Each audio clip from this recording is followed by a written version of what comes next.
That's amazing.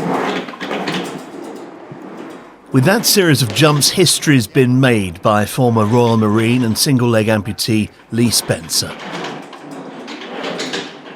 To use the muscles that you use when you jump are very different to the muscles that you use when you're normally walking, and I kind of forgotten what it was like.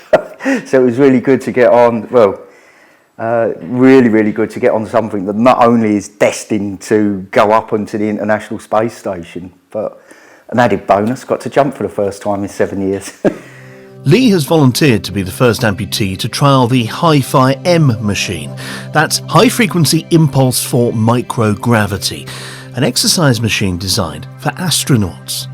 Here's Major Tim Peake enjoying the benefits of zero gravity on the International Space Station. It sounds obvious, but having no gravity means you can't jump and then land as you would on Earth. But why does that matter?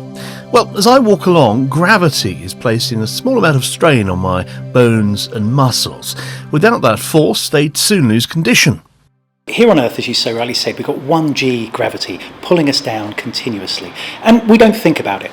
The moment we're extracted from that 1g load, our bodies adapt, meaning it's very easy just to pick up our arm, but it would just keep going, or because gravity would normally pull it down. So when we're in zero gravity, astronauts will lose up to 1.5% of their bone mass density in a month if they do nothing. So jumping is a fundamental exercise which stresses the muscles and also loads the skeletal system.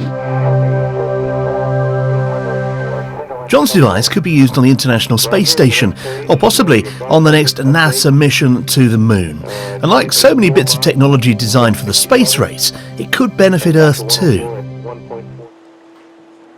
First, Lee is weighed before the machine is calibrated to his weight. Each one of these big ones here is 6 kilogram. The weights are lateral, flat, unlike a traditional leg press which has them vertical, enabling the jumping simulation. The problem with bench press, you're only using those slow twitch muscles. Yes. Whereas with that, you're firing off the muscles you need for actually moving and walking. The former Royal Marine lost his leg in an accident on the M3 motorway, but that's not deterred him from an adventurous life. Known as the Rowing Marine, he's crossed the Atlantic single-handedly.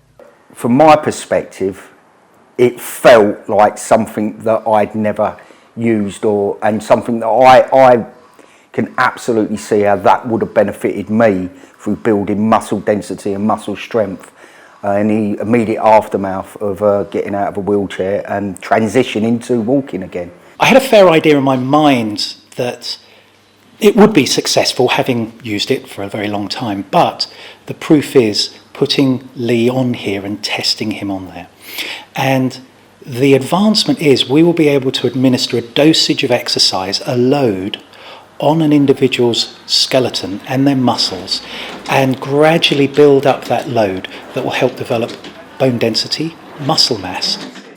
Scientists are closely monitoring this trial, with a team viewing from the Czech Republic today, and Lee has committed to return for further time on the device after a promising first go. Tim Cooper, Forces News, Teddington.